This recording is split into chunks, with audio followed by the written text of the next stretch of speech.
Hi hello అండి. Welcome to Rayalaseema వంటలు and పంటలు.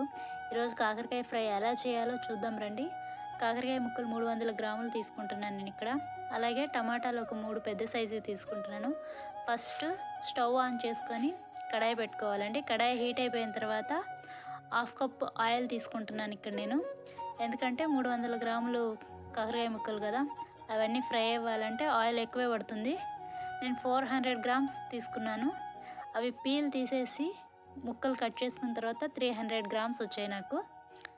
ఇంకా ముక్కల్ని ఆయిల్ హీట్ అయింది కదా, అందులో వేసేసుకొని బాగా ఫ్రై చేసుకోవాలండి.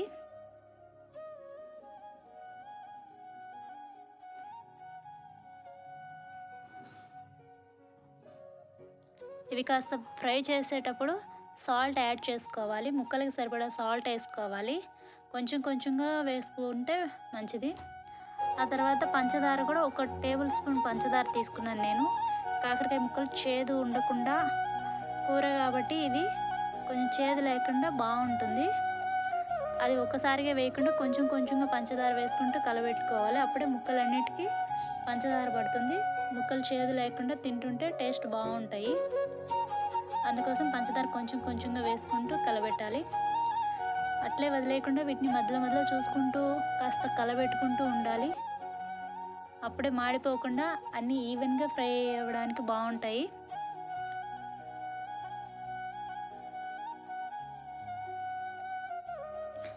ఇక్కడ ఇవి ఫ్రై చేసేటప్పుడు కంపల్సరీ సాల్ట్ పంచదార యాడ్ చేసుకోవాలి. అప్పుడే ఈ కాకరకాయ ముక్కలు మనం తిన్నప్పుడు చేదు తగలకుండా, తిన్నా కూడా అవి మంచి టేస్ట్ ఉంటాయి. ఇక్కడ కాకరకాయ ముక్కలన్నీ బాగా ఫ్రై అయిపోయాయండి. వీటినన్నిటిని తీసుకొని పక్కన ఉంచుకోవాలి.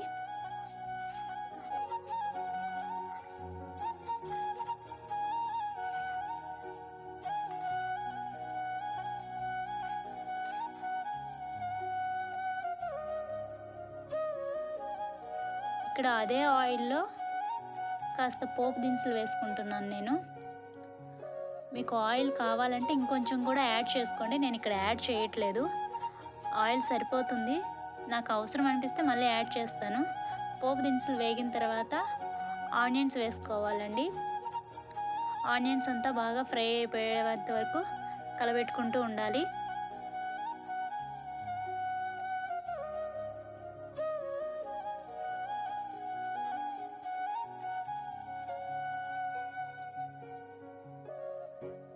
ఇక్కడ ఆనియన్స్ కాస్త వేగిపోయాయి. తర్వాత అల్లం వెల్లుల్లి పేస్ట్ 2 టేబుల్ స్పూన్లు తీసుకున్నాను నేను. అది కూడా వేగిపోయేటట్టు కలబెట్టుకుంటూ ఉండాలి.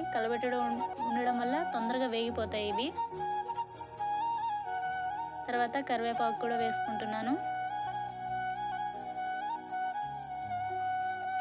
కాస్తంత పసుపు యాడ్ చేశానండి.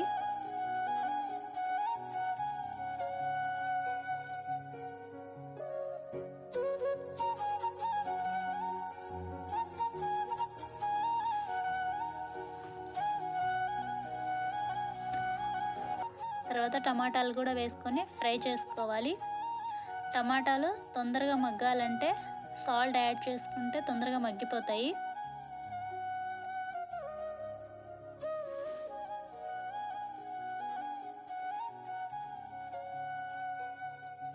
ఇక్కడ టమాటాలంతా కూడా బాగా మగ్గిపోయాయండి. ఇప్పుడు చిల్లీ పౌడర్ యాడ్ చేసుకుంటున్నాను. మీ టేస్ట్ తగినంత మీరు యాడ్ చేసుకోండి. నేనైతే ఇక్కడ 1 పెద్ద టేబుల్ స్పూన్ యాడ్ చేశాను.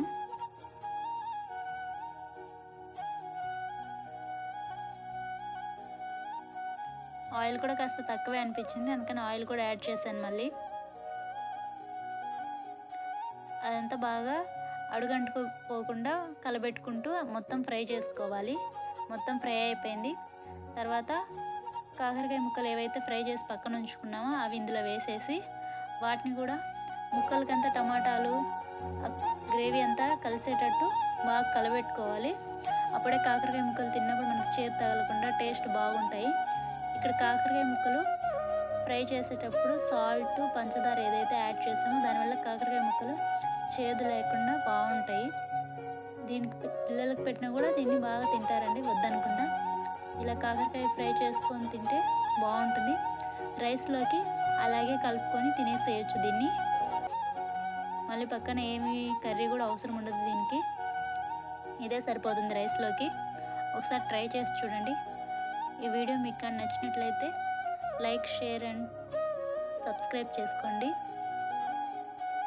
సాల్ట్ తక్కువ ఉంది, నేను సాల్ట్ యాడ్ చేశాను. అంతేనండి.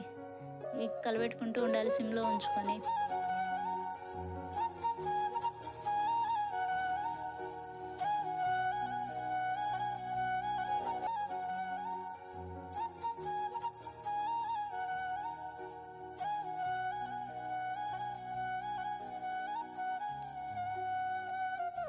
వేడివేడిగా చేదు లేకుండా మంచి కాకరకాయ ఫ్రై రెడీ అయిపోయిందండి. అంతేనండి. Thank you for watching.